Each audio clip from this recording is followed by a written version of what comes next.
자, 이번 시간 여러분 페이지 73페이지 보시면요. 자, 네 번째 흙의 성질이 나오죠. 자, 이 얘기부터 하도록 할게요. 자, 이게 여러분 조금 생각하시면 정말 편한 건데 이 자체를 그냥 아무렇게 외우면 여러분 정말 힘들어져요. 따라서 자, 여기서 나오는 그 제목이 무슨 의미를 갖고 있는지 그 얘기를 먼저 하고 가야 돼요. 자, 시설계에서는 항상 흙의 얘기가 나오면 딱 두 가지 형태의 흙이 존재합니다. 하나는 모래땅, 하나는 진흙땅이에요. 아셨죠? 자, 그 성질에 대해서 얘기합니다.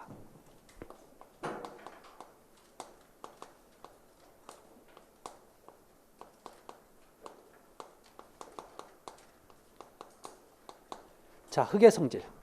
자, 흙의 성질인데, 자, 얘는 여러분 지금 말로 표현돼서 문제가 출제가 될 겁니다. 아셨죠? 여기 10회라고 했는데 10회 이외에도 여러분 간혹가다 여러분 지문 하나씩 출제가 됐던 거니까 잘 보셔야 돼요. 자, 먼저 자, 모래와 점토가 나오죠. 자, 모래. 자, 모래를 여러분 다른 말로 사질토. 얘는요, 알맹이 상태로 되어 있다고 그래서 이걸 다른 말로 입상토라는 표현도 써요. 자, 그 다음에 나오는 게 진흙이에요. 자, 진흙은 여러분 점토. 같은 표현도 점성토. 다 같은 얘기죠. 자, 여기서 개념을 설명할까요? 잘 보셔야 돼요. 제가 똑같은 그릇에 똑같은 양의 모래와 진흙을 갖다 부을 거예요. 자, 그러면 어떤 개념이 되냐면, 자,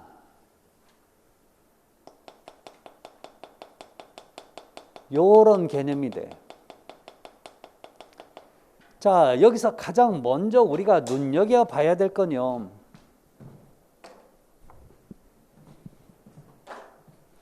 자, 첫 번째는 여러분, 공극이 뭐예요? 공극. 비어있다는 얘기죠. 비어있던 비율을 공극률이라고 하는데, 자, 보자고요. 여러분, 요 모래는요, 자, 상대적으로 이 진흙에 비해서 공극이 큽니다. 아셨죠? 그래서 공극률이 크다. 아셨죠? 자, 많다. 자, 그러면 상대적으로 진흙은요, 그 공극이 작습니다. 자, 그러면 그 다음에 봐야 될 게 뭐냐면 여러분, 투수성이에요. 투수성. 자, 투수성이라는 얘기는 여러분, 물 빠짐의 성질이죠. 물 빠짐이에요. 자, 그러면 이 상태에서 제가 물을 부으면 이 모래는 공극이 많다 보니까 빨리 빠지겠죠.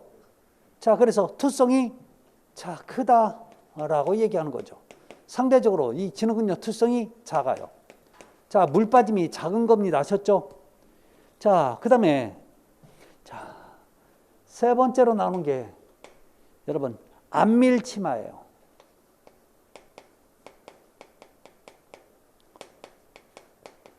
자, 근데 얘는요, 자, 안밀치마 속도를 얘기하는 겁니다. 아셨죠? 자, 여러분, 안밀치마라는 얘기는 자, 위에서 일정한 압력으로 눌러준다는 얘기입니다. 눌러줄 때 얘가 가라앉는 속도를 얘기하는 거예요. 여러분, 잠깐 볼까요? 입상토. 모래는 우리, 여러분, 바닷가에 백사장이 있죠. 물이 들어오지 않는 백사장에 가서 우리가 밟고 다니는 그 모래에다가 여러분 혹시 PT병이나 아니면 주전자로 물을 갖다 부으면 물 갖다 부은 자리만 어때요? 빨리 주저앉죠? 왜 이렇게 빨리 주저앉아요? 왜 이렇게 빨리 주저앉아요? 공극이 크니까 물 빠짐이 빠르진다고 했죠? 그러니까 빨리 주저앉는다고. 자, 그래서 우리 교재는 뭐라고 나와요? 순간적이다라는 표현이죠. 자, 이게 순간이란 표현보다도 똑같은 표현이 여러분 단기 안밀치마를 일으킨다라고 나와요. 아셨죠? 자, 이 안밀치마 속도가 다른 말로 어때요? 빠르다는 얘기예요. 빠르다. 자, 그런데 진흙은 여러분 뭐라고 정했어요? 장기. 장기는 뭔 뜻이에요? 오랜 기간 동안. 그래서 빠른 게 아니라 얘는요, 서서히 느린 거죠.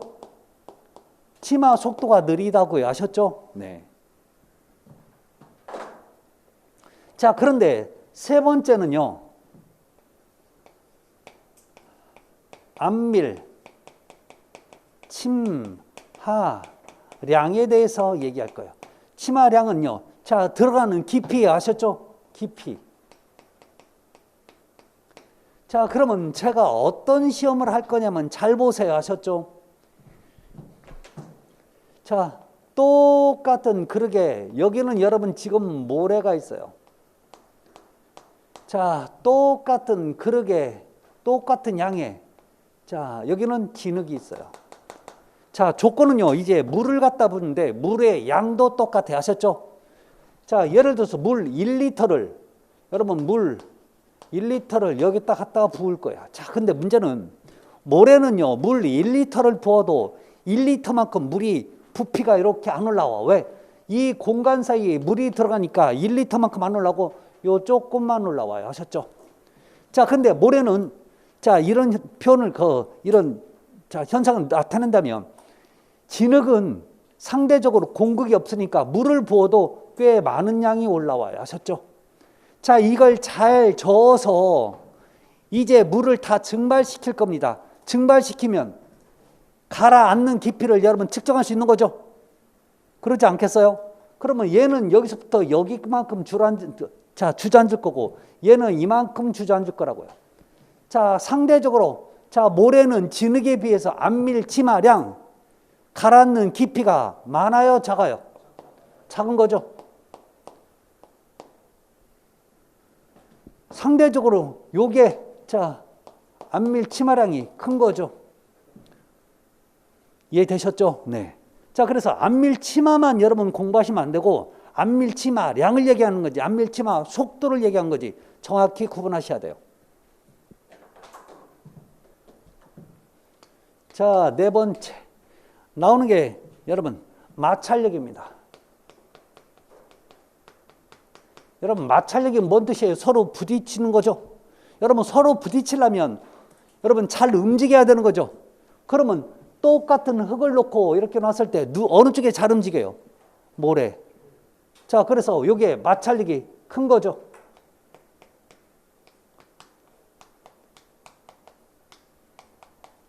이게 작은 거죠. 그 다음에 여러분 다섯 번째 동결 피해가 나오죠.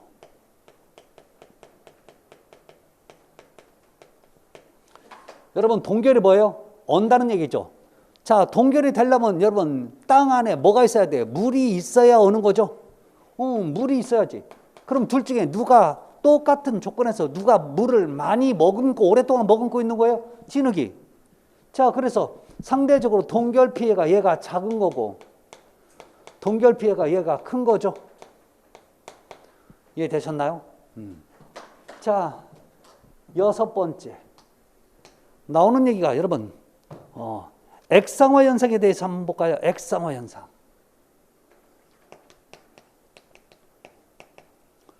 자, 액상화 현상은 조금 이따 할 겁니다. 하셨죠?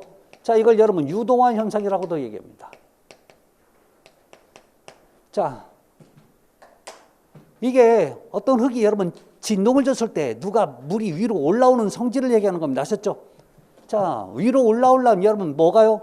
모래 땅이 여러분 액상화 현상이 더 빨리 일어납니다. 아셨죠? 자, 그래서 이게 크고 상대적으로 이게 작아요. 자, 다음에 자, 일곱 번째. 자, 예민비에 대해서 얘기합니다. 예민비. 자, 예민비란 얘기는 흙을 팠을 때 흙이 부푸는 정도를 비율을 얘기하는데요. 자, 흙이 부푸는 정도.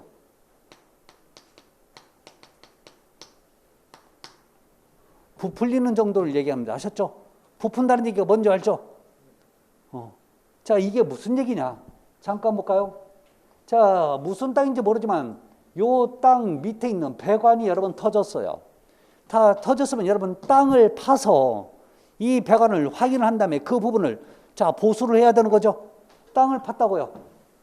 자, 그러면 흙을 여기다가 올려놨을 거예요. 자, 그러면 요 땅은 지금 자, 기본적으로 다져진 땅인데 제가 땅을 팠다는 얘기는요. 이 땅을 부풀렸다는 얘기죠. 그러지 않겠어요? 땅은 여기는 기본적으로 여러분 지금 우리가 화단이어도 여러분 지금 땅이 비가 오고 어느 시간이 지나면 이게 땅이 단단해 가지고 공격이 적어질 거란 말이에요. 이게 모래든 진흙이든요. 아셨죠? 땅을 파면 어때요? 이게 흐트러지는 거죠. 그래서 부푼다고요. 자, 문제는 여기서 누가 많이 부푸냐 물어보는 거야. 자, 볼까요? 원래 모래는요, 기본적으로 공극이 많아요. 그렇죠? 자, 그런데 얘는 공극이 없는 상태에서 제가 땅을 팠어. 누가 많이 부풀까요? 진흙이. 자, 그래서 여러분, 모래는요, 파놓은 흙을 다시 되메우게 할 때 조금 올라오면서 다 들어가지만 진흙은요, 요만큼 남아버리죠. 왜? 내 힘으로는 도저히 이 공구를 다 못 메꿔. 그럼 언제 메꿔지냐? 비도 오고 차도 지나가면 어때요? 쑥 들어가 버리죠. 그때 다시 들어가면 된다고. 자, 결론은 부푸는 정도를 얘기하는데, 자, 예민비는요, 모래가 어때요? 작고, 자, 진흙이 큰 거죠. 자, 이런 현상은 여러분 분명히 말로 표현다 보니까 여러분 정리를 잘 하시기 바랍니다. 자, 다음에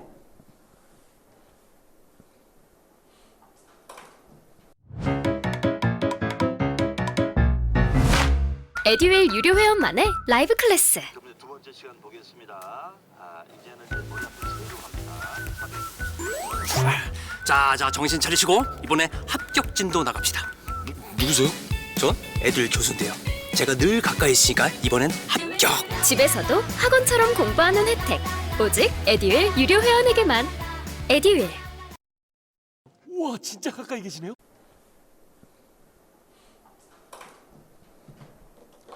자, 페이지 74페이지 보시면, 자, 다섯 번째 액상화 현상.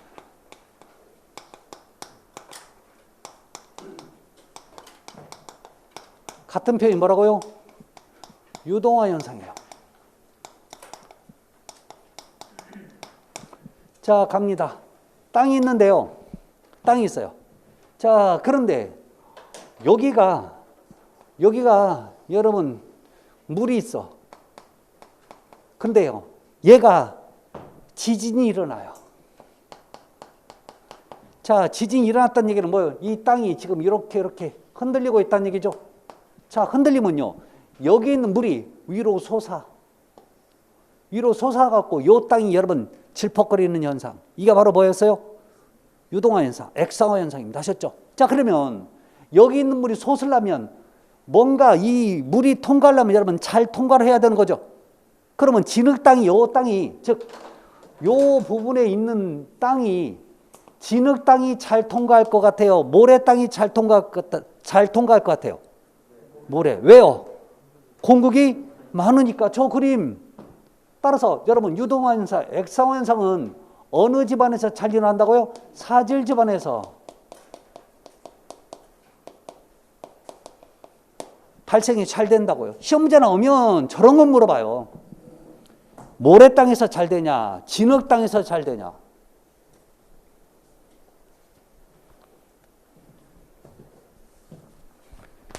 자, 그 다음에 나오는 게 이제 페이지. 자, 75페이지.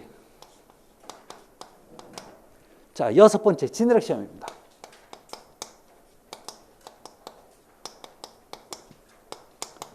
자, 여기서 중요한 건 여러분 이 지내력의 말 뜻이에요. 지자가 뭐예요? 땅 지자. 내자가 버틸 내자. 땅이 버티는 힘. 땅이 버티는 힘을 여러분 뭐라고요? 지내력. 이렇게 하는 시험을 뭐라고요? 지내력 시험. 자, 그러면 대표적인 여러분 지내력 시험이 뭐가 있냐면 거기 보면 뭐가 나와요? 평판.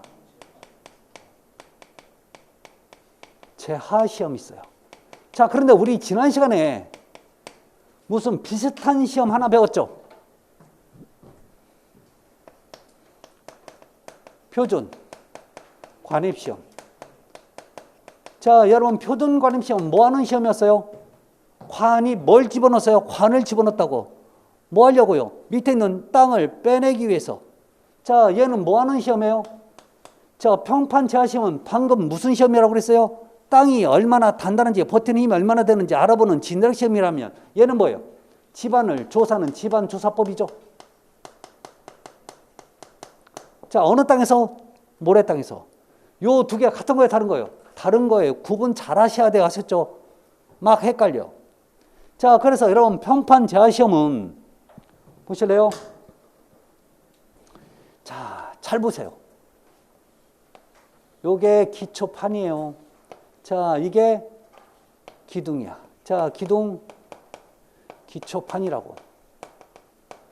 자, 그러면 여러분 우리가 다니는 땅 그라운드 레벨은 여기에 있습니다. 아셨죠? 자, 문제는요. 자, 모든 하중을 기둥에 받아서 그 기둥은 여러분 하중을 누구한테 전달해요? 기초판한테. 자, 그러면 기초판은요. 그 하중을 어디에요? 지금 이 땅에 전달하는 거죠. 아셨죠? 실제 우리가 원하는 땅은 이 땅이지 우리가 걸어다니는 땅, 이 땅을 원하는 거 아닙니다. 요 땅에다 여러분 힘을 전달해줘요. 힘을 이렇게 전달해줘. 그러면 이 땅은 모든 건물의 하중을 견뎌야 되는 거죠. 이 땅에 버티는 힘을 여러분 뭐라고요? 지내래요. 이렇게 여기에서 하는 시험 여기에서 하는 게 아니라 여기에서 할 거예요. 아셨죠? 여기에서 하는 시험 이름이 뭐라고요? 평판 재화 시험. 하셨죠? 평판이 뭐냐고요? 평평한 판입니다. 자, 그래서 여러분 평판 재화 시험은 자, 첫 번째 기준값 있죠? 자, 평평한 판 또는요 이걸 재하판이라고 그러는데 얘는 기본적으로 두께는요 25mm 이상이면 됩니다.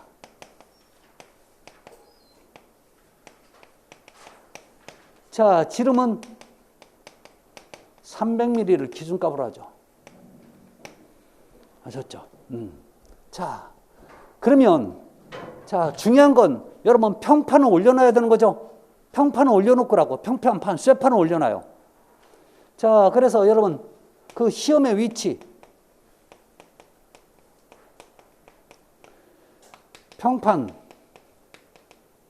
또는요 재하판을 놓는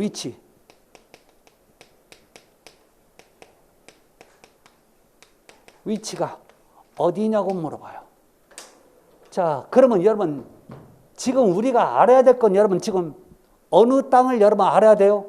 여기 있는 땅, 여기 있는 땅. 여기 있는 땅이죠. 그럼 평판은 어디에 놔요? 여기에다 놓을 거예요. 아셨죠? 이게 평판이라고. 재하판이라고요. 여기에다 놓을 거라고. 그러면 이제 말로 표현이 어떻게 하는 거예요? 놓는 위치는요? 놓는 위치. 기초판에 저면, 밑면 이런 일 아셨죠? 이게 자, 그러면 여러분 얘는요 자 최소 몇 군데 이상에서 해야 되냐면 자 기본적으로 최소 3개소 이상에서 자 시험을 하게끔 되어 있습니다. 아셨죠?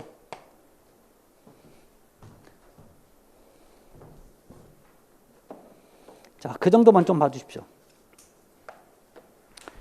다음에 문제 76페이지 넘어가면요. 페이지 76페이지입니다. 페이지 76페이지 보면 자, 집안의 허용 진내력이 나와요.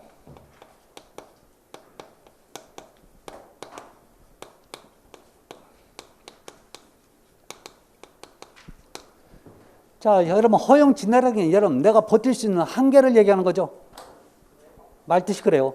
땅이 버틸 수 있는 한계의 힘을 여러분 허용 진내력이라는 표현을 써요. 자, 그러면 저 표가 여러분 거기 보니까 24하고 11에 나왔죠. 이게 여러분 지금 원래 11에 나오고 여러분 24회에 나왔어요. 자, 그럼 몇 년 만에 나온 거예요? 13년. 이 정도면 잊혀진 문제죠. 그러니까 우리의 현실에 맞지 않는 여러분 패턴의 문제가 작년에 출제가 됩니다. 자, 그러면 요게 이제 그렇게 중요한 문제냐? 그것도 아니란 말이에요. 아셨죠? 그럼 여러분 25회 시험 볼 여러분들은요, 요게 관련된 거 암기사항 굳이 할 필요 있을까요? 없을까요? 없어. 아셨죠? 한참 있어야 나온다고 나오면 여러분 이게 그렇게 썩 중요한 것도 아니란 말이죠. 아셨죠? 그래서 여기에 대해서는 여러분 줄줄줄 외울 필요는 없습니다. 아셨죠? 더군다나 지금 외울 필요 없어요. 왜요? 다 까먹을 거잖아요. 자, 그러면 언제 외우면 좋아요? 그냥 개념만 삼으면 돼. 여러분 여기서 경암이 나오죠. 경암 무슨 뜻이에요? 딱딱할 경자예요. 아셨죠? 바위 암자고. 단단한 바위예요. 아셨죠? 단단한 바위는 기본적으로 약 4,000kN 정도의 힘을 받습니다. 자, 연암이 있어요. 자, 이건 아무래도 바위인데 경암에 비해서 조금 더 무르다는 거지. 진짜 물렁물렁 바위는 없어요. 아셨죠? 자, 이 정도 바위는요, 보통 2,000과 1,000짜리가 있죠. 자갈은 얼마냐면 버칠 수 있는 한계가 약 300 정도입니다. 자갈과 모래 혼합물은 약 200이고, 자, 모래와 점토가 섞인 걸 우리가 영문 롬이라고도 얘기하는데요. 자, 얘는 기본적으로 150이에요. 자, 또는 모래 또는 점토는 100입니다. 자, 그래서 그 정도만 좀 봐주시면 돼요. 아셨죠? 이건 뭐 무리하게 계속 할 필요는 없습니다. 아셨죠? 네. 자, 이제는 여러분 페이지 76페이지 넘어갑니다. 자, 76페이지 여러분 7번째 토공삼이 흙파기와 흙마기가 나와요.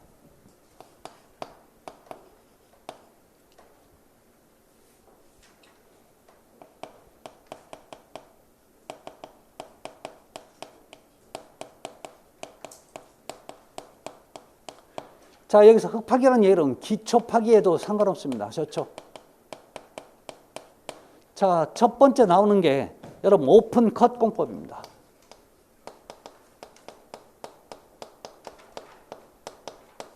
자, 이걸 다른 말로 경사공법이라고도 합니다.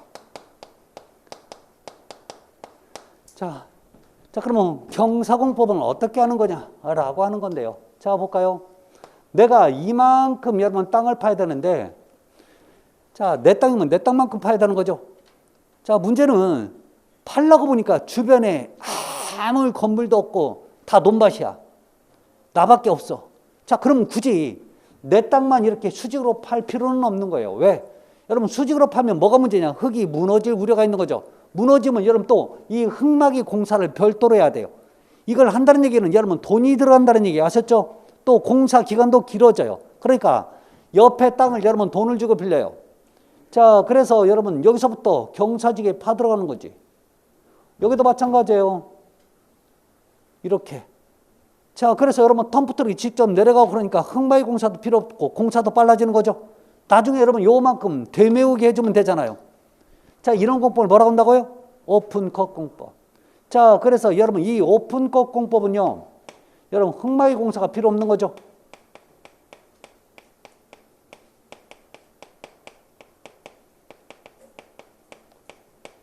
자, 그다음에 무너질 염려가 있으니까 공사가 안전하죠.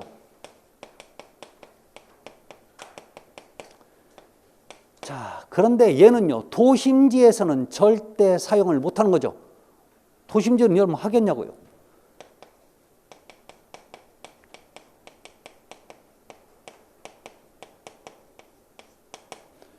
자, 이런 공법 여러분 뭐예요?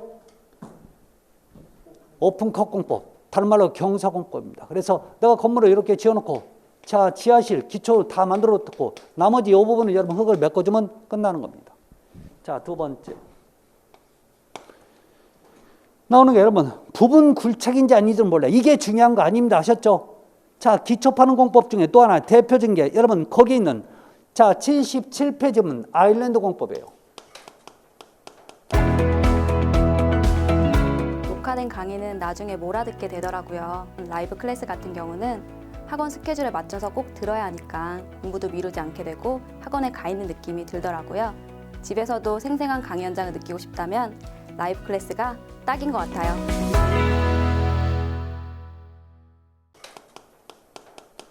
자, 아일랜드 또는요, 아일랜드 컷 공법 판다는 뜻이에요. 자, 여기서 공법이라면 공사는 방법을 줄인 말이 공법이 되는 겁니다. 공사는 방법을 줄여서 뭐라고요? 공법. 자, 그러면 아일랜드 컷 공법, 아일랜드 공법은 어떻게 하냐? 여러분, 아일랜드는 섬이란 뜻을 갖고 있지만 보실래요? 내 땅이 이만큼이야. 이걸 여러분 파야 돼. 자, 그러면 잘 보세요. 무너지지 않는 범위 내에서 여러분 경사를 주고 파 내려가. 자, 그러면 어디가 파지냐면 여러분 여기 가운데가 파지는 거죠. 그러면 이 가운데에다가 그냥 가만히 있는 게 아니라 여기다 건물의 일부를 먼저 지어버려요. 자, 건물의 일부를 먼저 짓고, 자, 여기를 흙을 파요. 자, 무너지니까 흙막이 너를 대고, 자, 버팀대를 요 건물의 일부에다 대요. 자, 땅을 파고 또 흙막이 너를 대고 버팀대를 여기다 대고. 자, 이런 식으로 사면을 다한 다음에 여기다 건물을 이어 붙입니다. 아셨죠? 건물을 어떻게 한다고요? 이어 붙인다. 왜 복식을 그래요? 누가 여러분들한테 이어 붙이라고 그랬어요? 걱정하지 마세요. 하셨죠? 다 해. 그런 거 걱정하는 거 아니에요. 자, 여기서 가장 중요한 편이 지금 나옵니다. 아셨죠? 자, 아일랜드 공법은 자, 어디 먼저 팠다고요? 중앙부 먼저 굴착을 한 거죠. 자, 그 다음에 중앙부에 건물의 일부를 먼저 축조를 한 거죠. 아셨죠? 그래서 이제 단부 쪽으로 여러분 건물을 이어서 나가는 공법, 파 들어가는 공법. 이게 바로 여러분 아일랜드 컷 공법입니다. 자, 세 번째로 봐야 될 게 여러분 트렌치 컷 공법인데요. 자, 이 공법은요. 자, 건물이 이렇게 있다면 요거 파야 돼. 얘는 요 단부를 갖다가 먼저 파. 그래서 지들끼리 여러분 버팀대 되고 흙막이 되고, 자, 파고, 자, 흙막이 되고 서로 버팀대 되고, 자, 이렇게 요 가장자리를 먼저 이렇게 판 다음에 여기다 여러분 건물의 일부를 먼저 지어요. 자, 건물의 일부를 먼저 지었다는 얘기는 이 건물의 일부 때문에 여기서 흙이 무너진 걸 막아버리는 거죠. 그래서 가운데 맘 놓고 파면서 건물을 여러분 이어 붙이는 거예요. 자, 그러면 트렌치 컷 공법은 아일랜드 공법과는 달리 가장자리 같은 편이 뭐예요? 주변부. 자, 같은 편이 뭐예요? 단부. 다 같은 편입니다. 결혼 이 편은 어떻게 편이 될지 모르겠습니다. 아셨죠? 자, 먼저 굴착한 거죠.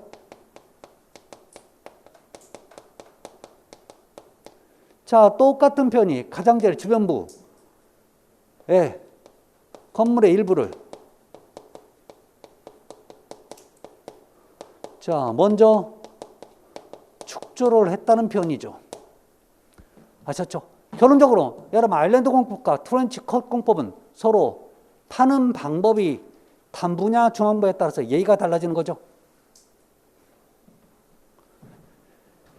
자, 그 다음에 나오는 게 여러분 77페이지 세 번째 흙막이 공법이 나옵니다.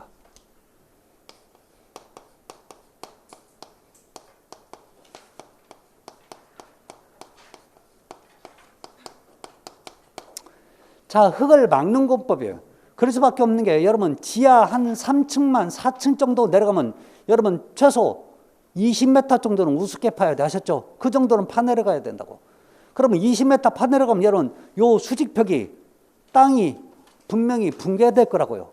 그럼 문제가 심각해지죠.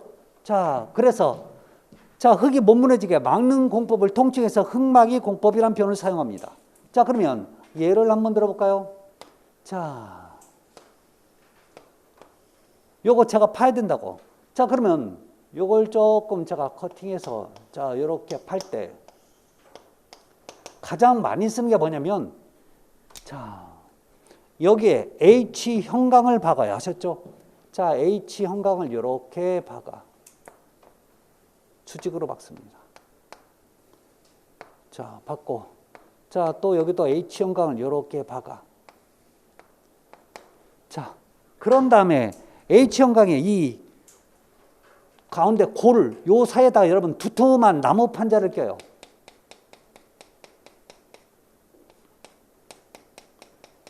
이걸 여러분 사면을 다 하는 거죠. 전체 사면을. 이러한 공법이 가장 대표적인 흙막이 공법입니다. 자, 이 흙막이 공법 우리의 뭐라고 나오냐면 토류판 공법이라고 나오는 거죠. 이게 여러분 지금 1번의 토류판 공법이에요.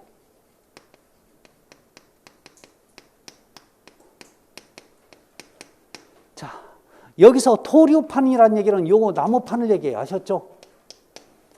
이 나무판을 뭐라고 한다고요? 토류판. 토류판의 말뜻은 흙이 흐르는 것을 막는다는 표현이 여러분 토류판이에요. 근데 이걸 다른 말로 토류판이라는 표현보다도 여러분 흙막이 널이라는 표현도 써요. 널. 자, 그러면 여기 H형광을 뭐라고 하냐? H형광은 흑막이. 자, 널말뚝. 이런 표현도 쓰지만 똑같은 표현이 어미말뚝. 자, 이런 표현도 써요. 자, 이렇게 하는 공법이 여러분 토류판 공법이에요. 자, 그런데 문제는 이 토류판을 이 상태로 놓으면요, 여기서 토합이 너무 많이 생기면 여기에 배가 이렇게 부르면서 터져버려요. 실제 터지면 여 밑에 있는 사람은 그대로 여러분 큰일 나는 거죠. 자, 이걸 막기 위해서, 자, 이걸 여러분 제가 평면을 위에서 본 평면을 그려볼게. 아셨죠? 자, 이렇게 있으면 여러분, 자, H형광이 이렇게 있다고. H형광이.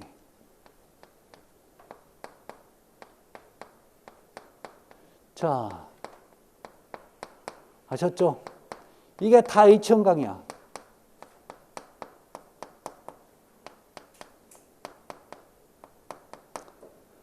요 사이에다 뭘 끼운다고요? 두툼한 토류판을 끼운다고. 아셨죠? 다 끼워. 여기에 못 무너지게.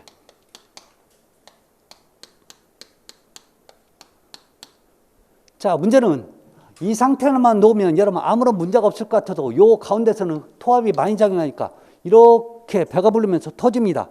이걸 방지하기 위해서요, 보실래요? 여기에다 서로 어때요? 버팀대를 대죠.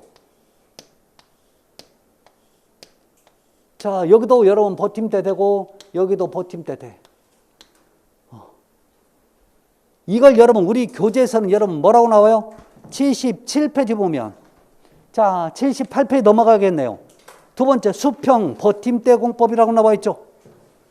이게 바로 여러분 지금 뭐예요? 두 번째 수평 버팀대 공법이에요. 여러분 그냥 얘는 이 정도만 좀 봐주십시오. 하셨죠? 자, 근데 뭐가 나오느냐? 자, 세 번째 어스 앙카 공법은 나와 있죠. 뭐가 나와요? 어스 앙카.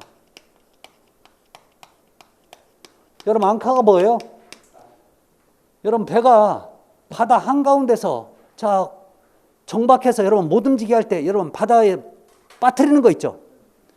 그게 빠지면 여러분 땅속에 박혀서 이 배가 움직여 안 움직여요? 안 움직여. 그걸 여러분 앙카라고 하죠. 다시라고 하죠. 자, 그러면 어떻게 하냐? 여러분 잠깐 볼까요? 지금 요 토류판 공법을 했어요. 아셨죠? 토류판. 자, 이렇게 기본적으로 토류판 공법을 했으면, 자, 이 토류판이 그냥 놔두면 자꾸 요걸 안 해서요, 수평 버팀대를 안 합니다. 수평 버팀대를 하면 이 방법은 쉽긴 쉬운데 뭐가 문제냐면, 자, 위쪽으로 여러분 작업을 계속 하려면 얘가 자꾸 걸림이 생기는 거죠. 그렇지 않겠어요? 그럼 작업 자체가 한계가 있으니까 이게 없었으면 좋겠어. 이럴 때 많이 씁니다. 자, 그러면요. 자, 여기다가 지금 뭐 할 거냐면, 잘 보세요. 드릴로 이렇게 땅 파는 기계가 있어. 자, 얘는요. 자, 이만큼 하고 여러분 땅을 파잖아요. 그러면 또 요 밑에 가서 또 이렇게 하는 거죠. 자, 그래서 이렇게 땅을 파. 어떤 그래야 돼? 저거 또 어떻게 파냐? 걱정하지 마세요. 돈 주면 다 파줘야. 하셨죠? 너무 간단하죠? 그런 거 갖고 여러분 저거 어떻게 하지? 자꾸 여러분 머리 쓰지 마세요. 자, 그런 다음에 여러분 와이어에다가 앙카를 갖다가 이렇게 삽입을 해요. 자, 그런 다음에 여기에다 여러분 특수 모르타를 집어넣어요. 타르를 주입합니다. 자, 그러면 얘가 단단히 굳으면 요 앙카를 잡아당겨도 빠져요, 안 빠져요? 안 빠져. 자, 그래서 일정한 힘으로 여러분 얘를 잡아당긴 상태에 요걸 꼭 묶어버리는 거죠. 자, 그러면 여기에서 여러분 토합이 작용해도 얘가 여러분 이렇게 밀리거나 터지거나 그럴 일이 생겨, 안 생겨요? 안 생겨. 이게 여러분 지금 뭐예요? 어스앙카 공법이에요. 지금 뭐 하자는 거예요, 여러분? 흙을 막자는 거죠. 얘는 기본적으로 흙막이 공법이, 요게 흙막이 공법이고, 이 흙막이, 요건 수평 버틴다 공법은, 자, 기본적으로 어떤 토합이 작용해서 무너짐을 방지하기 위해서 쓰는 거예요. 요 두 가지는. 그래서 이 정도만 여러분 보셔도 충분할 겁니다. 아셨죠? 네. 자, 그럼 자, 뭘 해야 되냐면 우리 교재 78페이지 보면 여러분 최근 새로운 공법이라고 써 있지만 사실 여러분 최근에 나온 공법이 아니에요. 이게 1950년대 이 정도에 나왔던 공법인데 뭐 최근이야. 이게 그 개념이 아니라 최근 새로 나온 문제죠. 아셨죠? 최근 얘가 새로 나왔다고요. 자, 그러면 첫 번째 나온 78페이지입니다.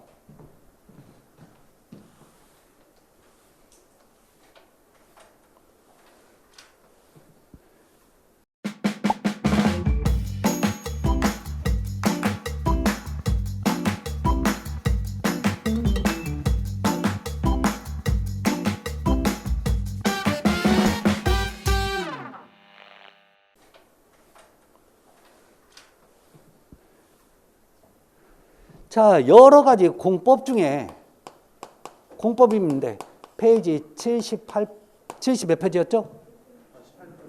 80. 78 맞아요? 네. 자, 첫 번째 나온 게 대구경 공법.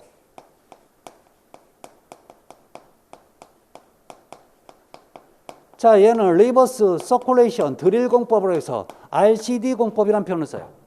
자, 그러면 여기서 대구경이라는 얘기는요, 크다고요. 뭐가요? 구경, 직경이, 지름이. 아셨죠? 자, 그럼 얘는 뭐 하는 거냐면, 뭐 하는 공법이냐면, 여러분, 말뚝을 만드는데 현장에서 말뚝을 만들어요. 아셨죠? 그러다 구멍을 뚫고 그 안에다 여러분 철근을 집어넣은 다음에 거기에다 콘크리트 갖다 부어요. 그러면 현장에서 타설은 현장 타설. 자, 콘크리트 말뚝 공법이에요. 근데 그게 어마어마하게 커요. 예를 들어 볼까요, 여러분? 자, 우리나라에서 이제 가장 높은 빌딩이 제2 롯데월드 타워죠. 123층. 자, 어마어마하게 높습니다. 자, 그러면 높다는 얘기는 이 무게도 어마어마하게 나가겠죠? 무게. 이게 아무리 철골로 만들었다고 해도 건물에 무게가 있는데. 자, 그러면 분명히 얘도 여러분 지금 말뚝을 박았을 거란 말이죠. 아셨죠? 그러면 일반적으로 여러분 이런 말뚝을 사다가 박으면요, 이건 버티질 못해요. 아셨죠? 그래서 직경을 어마어마하게 뜹니다. 보통 1 내지 3m 정도로 들어요. 1 내지 3m 정도로 뚫어서 이걸 여러분 여러 개 깊이 파는 거지. 이 정도 돼야 이 건물을 버틴다는 얘기 아셨죠? 말뚝이 지름이 1 내지 3m래. 이건 우리가 생각하는 말뚝이 아니죠. 자, 그러면 일반적으로 이렇게 드릴로 파는 게 아니라, 여러분 왜 혹시 아세요? 도로 밑에서 여러분 터널을 굴착할 때 쓰는 기계, 터널을 굴착하는 기계가 여러분 윙 돌아가면서 땅을 그 지름만큼 파버리는 거죠. 얘는 수평으로 파지만 이걸 수직으로 이렇게 집어넣으면 수직도 파져요. 아셨죠? 이걸로 땅을 파버려요. 아셨죠? 그런 다음에 거기 철근 집어넣고 콘크리트 타살해버려요. 그래야 버틴다고. 이게 여러분 뭐라고요?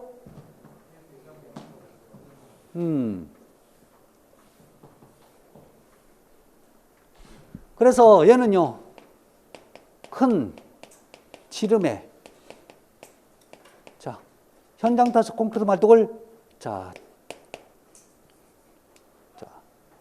설치가 가능합니다.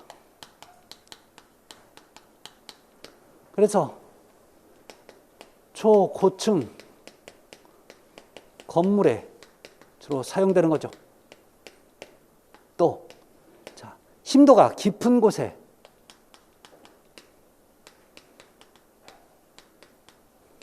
즉 말뚝을 깊이 파서 집어넣을 수 있다는 얘기죠. 사용이 가능한 그런 거예요. 그래서 여러분 RCD 공법이 뭐 하는 거지? 라고 하면 빨리 큰 구멍을 뚫어서 거기다 콘크리트 타설해서 말뚝을 만드는 공법. 그래서 자, 대구경 현장 타설 콘크리트 말뚝을 만드는 공법, 이렇게 보시면 돼요. 아셨죠? 자, 그 다음에 나오는 게 여러분 두 번째 슬러리 월 공법입니다.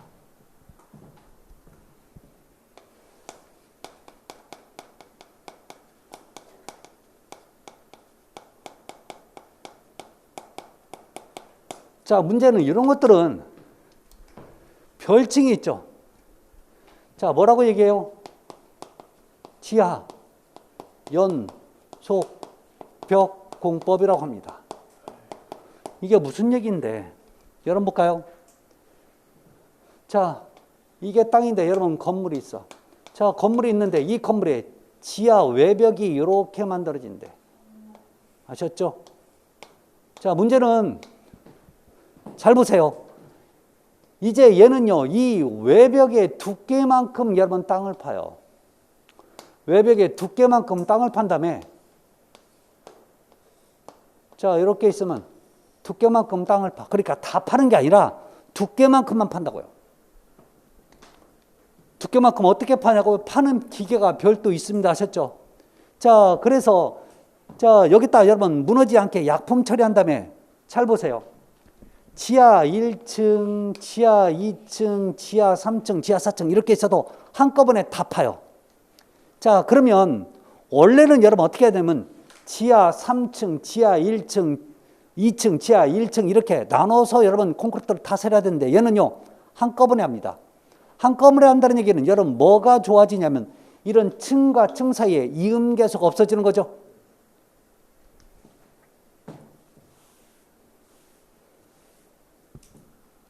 그래서 얘는요 지하실 외벽 벽체를 자 타설하는 공법이에요. 자, 그래서 이 자체가 지하 외벽이 여러분 뭐도 되냐면 흙막이가 될 수도 있지만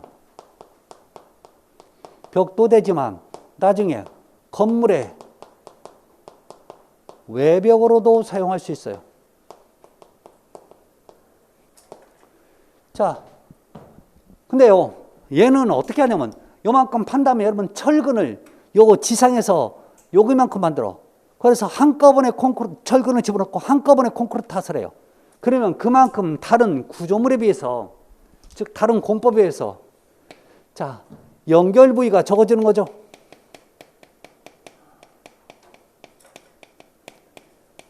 자, 연결 부위가 작으면 또 뭐가 좋아질까요? 그만큼 누수 우려가 적어지겠죠. 그렇지 않아요? 자, 연결 부위가 작다는 얘기는 자, 누수, 자, 우려가 작아요. 즉, 방수 성능이 좋아진다는 얘기죠.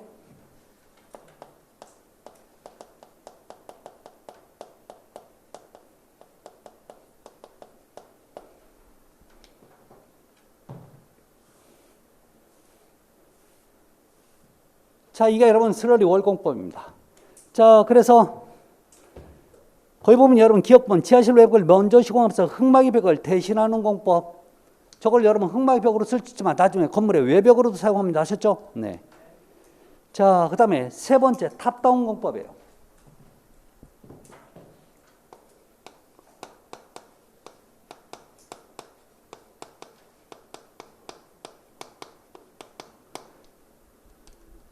자, 얘는요, 여러분 지하층을 여러분 건물을 짓는데, 자, 지상층에서 지하층으로 만들어가는 방법이 여러분 지금 탑다운, 위에서 아래로 내려간다는 얘기 아셨죠? 그래서 여러분 이해는 지상층에서 위에서 아래로 건물을 지어 내려가는 공법이 여러분 탑다운 공법이에요. 자, 그러면 어떻게 하는 거냐? 자, 예를 들어 볼게요. 자, 이게 여러분 지금 지상층이에요. 아셨죠? 자, 지상층이면 먼저 이 건물에 벽이나 기둥을 먼저 여러분 설치합니다.